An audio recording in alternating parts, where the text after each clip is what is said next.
கர்த்தருடைய பரிசுத்த நாமத்துக்கே மகிமை உண்டாவதாக. இன்றைக்கி கூட நம்ம வந்து லேவியராகமம் 4ஆம் அதிகாரத்தை பார்க்க போகிறோம். இந்த அதிகாரத்தில் கூட என்னென்னா பாவ நிவாரண பலியை பற்றி பார்க்க போகிறோம். இந்த அதிகாரத்தில் ஒரு ஒரு ஒரு தனிப்பட்ட நபர்கள் மட்டும் இல்லாமல் ஒரு பிரபுவோ இல்லை ஒரு இஸ்ரவேல் மூப்பரோ ஒரு ஜனங்களோ இல்லை இஸ்ரவேலர் அல்லாத ஜனங்களோ அப்படி யார் என்ன பாவம் பண்ணாலுமே அவங்களுக்கான அந்த பலியை பற்றி, அதாவது குற்ற நிவாரண பலி, பாவ நிவாரண பலியை பற்றி சொல்லியிருக்காங்க.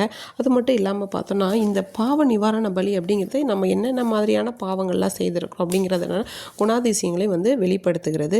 அப்புறம் வந்து இந்த நியாயப்பிரமாணம் தான் தேவனுக்காக வந்து நம்ம வந்து பாவி அப்படிங்கிறதே நமக்கு வந்து வெளிப்படுத்துது.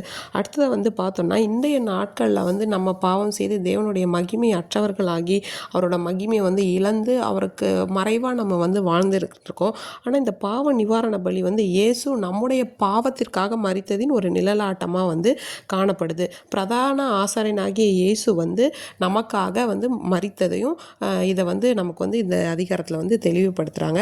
அடுத்தது வந்து பார்த்தோன்னா நம்முடைய அக்கிரமத்தை வந்து நாம் தேவனுக்கு முன்பாக அறிக்கை செய்ய வேண்டும் அப்படின்னு சொல்லி, எப்படி வந்து இந்த பலிபீடத்திலுடைய ரத்தத்தை அந்த கொம்புகளிலும் அதோட அடியிலே வந்து அந்த ரத்தத்தை ஊற்றி விடுறாங்களோ அதே போல் நம்முடைய பாவத்தை தேவனுக்கு முன்பாக அறிக்கை செய்து அதை நம்ம வந்து என்ன பண்ணணும், விட்டு விட வேண்டும். அதாவது 7 தரம் தெளித்துன்னு போட்டிருக்கு. 7 என்பது பரிபூரணத்தை காட்டுகிறது.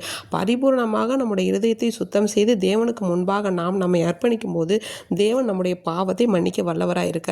எப்படி வந்து ஒரு ஆசாரியன் வந்து ஒரு பாவத்தை செய்து விடுகிறாரோ இல்லை ஒரு அது வந்து செய்யும்போது எப்படி இஸ்ரவேல் ஜனங்கள் எல்லாரையும் வந்து அது பாதிக்குதோ அதே போல் சபையிலோட ஒரு ஊழியக்காரர்கள் செய்தால் அது எல்லா ஜனங்களையும் வந்து பாதிக்கும். சபையில் உள்ள ஒவ்வொரு ஆத்துமாக்களுமே ஒவ்வொரு பொறுப்பில் உள்ளவர்கள் அப்படிங்கிறத உணர்ந்து பாவம் செய்யாதபடிக்கு நம்ம வந்து இன்றைக்கி வாழணும் அப்படிங்கிறத இந்த அதிகாரம் வந்து நமக்கு வந்து தெளிவுபடுத்து. எப்படி வந்து இவங்க இந்த கொழுப்பெல்லாம் எடுத்துகிட்டு போய் அந்த பாளையத்துக்கு புறம்பா போய் தகனிக்கிறாங்களோ அதே போல் இயேசு நகரத்துக்கு புறம்பே தள்ளப்பட்டு நமக்காக நம்முடைய பாவத்திற்காக என்ன பண்ணார், மரித்தார். இன்றைய நாட்களில் பாவ நிவாரணத்துக்கு நம்ம போயிட்டு ஒரு பாவத்தை கரைக்கணுங்கிறதுக்கு ஒரு டாக்டரோ இல்லை வந்து ஒரு மனநல மருத்துவரே வந்து என்ன பண்ண முடியாது, பார்க்க முடியாது. தேவன்கிட்ட மட்டும்தான் நம்முடைய பாவத்திற்கான ஒரு விடுதலை வந்து இருக்கா. அவர் தான் நம்முடைய பாவத்தை மன்னித்து கடல்களுடைய ஆழங்கள் அதை என்ன பண்ணுறாரு, தூக்கி போட்டு விடுகிறாரு.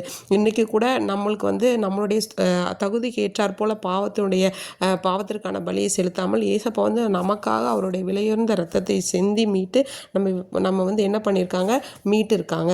அவருக்கு நம்ம எப்பவுமே என்ன பண்ணணும் அப்படின்னா நன்றி அறிதல் உள்ளவர்களாக இருக்கும்போது கர்த்தர் தாமே நம்மை மன்னித்து அந்த இப்படிப்பட்ட பாவத்தை வந்து செய்தவங்க நம்ம அப்படிங்கிறதுக்கான ஒரு அடையாளமே இல்லாமல் நம்மளை உயர்த்தி வழி நடத்த வல்லவராக இருக்கிறார் அப்படிங்கிறத இந்த பாவ நிவாரண பலியை பற்றி தானே ஒரு எனக்கு தெரிந்த ஒரு சிறிய மேலோட்டமாக நான் சொல்கிறேன். கர்த்தர் தாமே உங்கள் ஒவ்வொருவரையும் ஆசீர்வதிப்பாராக. ஆமென்.